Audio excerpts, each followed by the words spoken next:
Welcome back to This Week at ISU. I am your host, Noah Gable. This week we have Women in the Workplace, All Majors Career Fair, and more. This Week at ISU starts right now.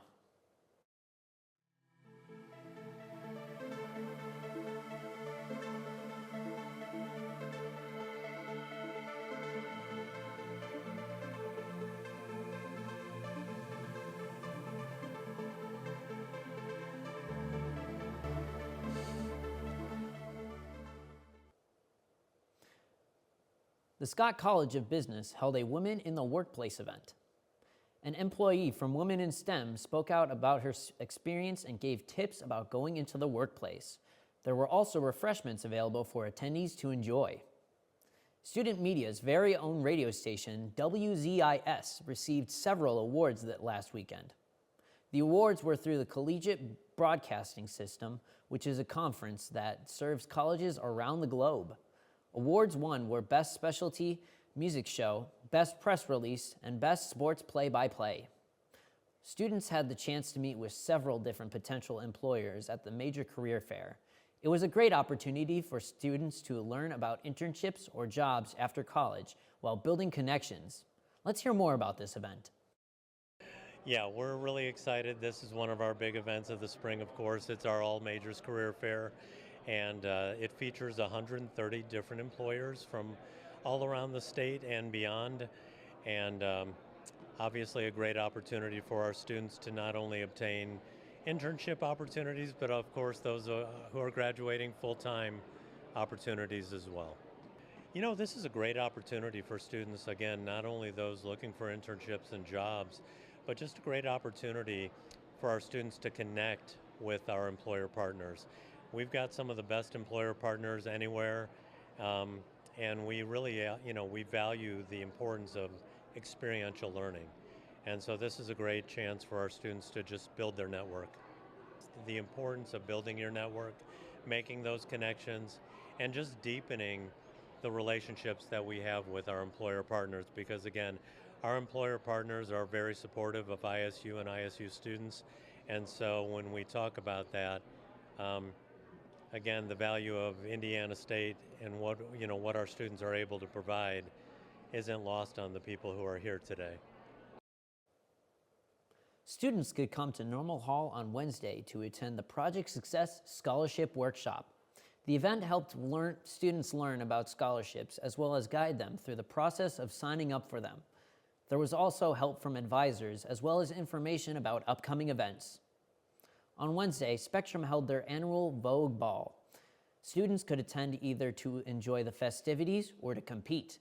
There were 4 categories for students to compete in: Face Faction, Vogue, and Open. Those who walked the runway were given a score by a panel of judges and had a chance to win a trophy. This week for Health Minute, we will be discussing racism in the healthcare industry. Now over to Maggie Bannister for Health Minute. Hey Sycamores, welcome back to Health Minute. I'm Maggie Bannister. Black History Month is coming to an end, so let's take a moment to discuss racism in the medical field. Many people of color experience some form of racism in their everyday lives, whether that be interpersonal, institutional, and even clinical. Experiencing racism from both outside and inside the medical field can result in poor health conditions, including but not limited to mental illness, cardiovascular diseases, and even pregnancy complications. In clinical settings, racism often comes in the form of a physician and nurses basing their treatment off of own medical biases. One example is that research has found that white medical students held these false beliefs that Black people have a higher pain tolerance, and about 73% of participants had at least one false belief in the biological differences. People of color, particularly Black women, are significantly less likely to be believed about when speaking about their symptoms, therefore more likely to experience medical gaslighting or being told that their symptoms are being made up. What can we do to fix that? We can start by educating ourselves and those around us. If you hear a friend or a family member spouting off misinformation, you can gently correct them, examine your own beliefs, or do research in making sure that you aren't spreading false information yourself.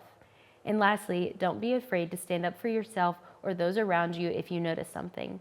Medical gaslighting can happen to everyone, even if it happens to one demographic more.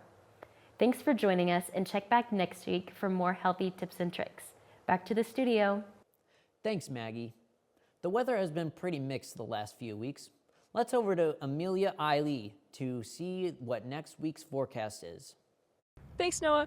Well, Sycamores, next week starts on the colder side but warms up by the end. Highs start in the 40s but end up in the 60s. Lows range from the lower 20s to the upper 40s. However, the weather is supposed to be on the rainy side.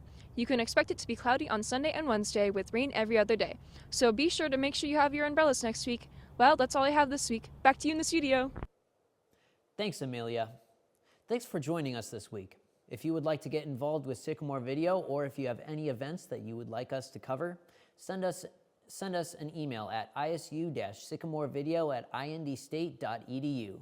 Check us out on our Instagram at sycamorevideo-isu student media or Sycamore Video on YouTube.